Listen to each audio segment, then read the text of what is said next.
penurunan periode dan frekuensi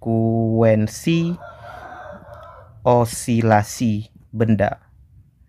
Nah, ini penurunan periode dan frekuensi osilasi benda. Oke.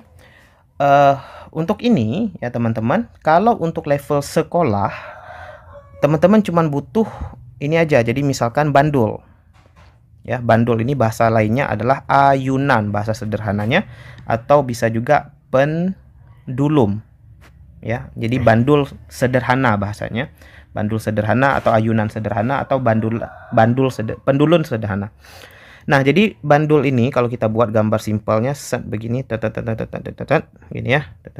Nah, ketika dia berayun dari A ke B ke C gitu nih, terus balik lagi ke B ke A, ini ada yang namanya periode. Nah, tentu di SMP atau MTS teman-teman udah pernah belajar T itu nanti T per N gitu ya. Jadi periode itu adalah waktu per N, sementara frekuensi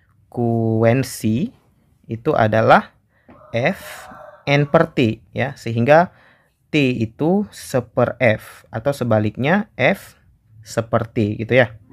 Nah, untuk level SMA ini sebenarnya rumus periode itu dipakai 2pi akar L per G.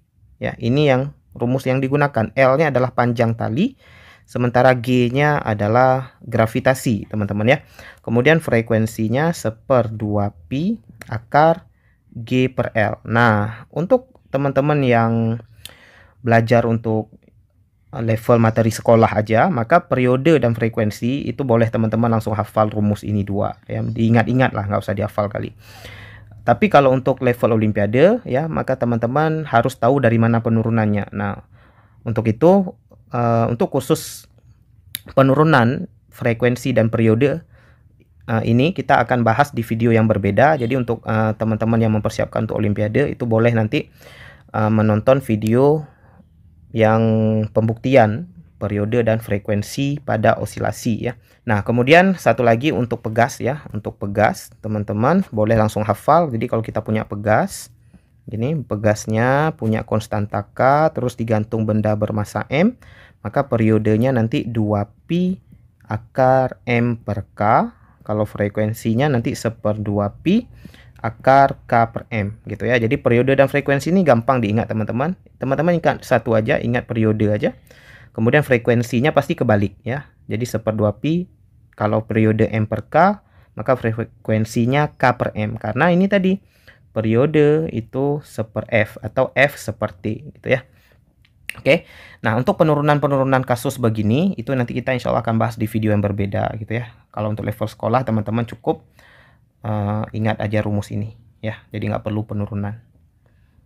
Ya, tapi kalau teman-teman mau tahu secara singkatnya ya, secara singkat kita tadi punya omega sama dengan akar K per M. Ini misalnya untuk pegas ya, tadi omega akar K per M. Mana tadi?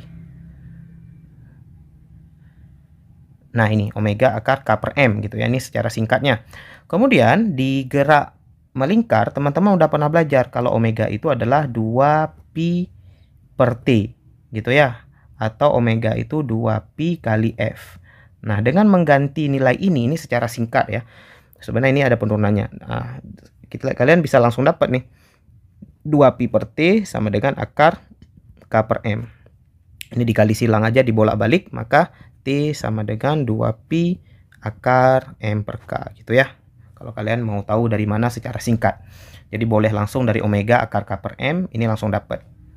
Ya, atau kalau untuk bandul persamaannya bukan omega akar per M, omega sama dengan akar G per L nanti ya. Jadi ada penurunannya kenapa bisa begitu ya. Jadi yang penasaran nanti tunggu video selanjutnya untuk penurunan-penurunan ini. Kita juga akan turunkan nanti keadaan-keadaan benda yang berosilasi pada keadaan-keadaan yang lain lah ya. Kalau ini keadaan standar, pegas dan bandul. Kalau untuk olimpiade itu yang sistem yang lain yang ditanyakan ya, yang unik-unik.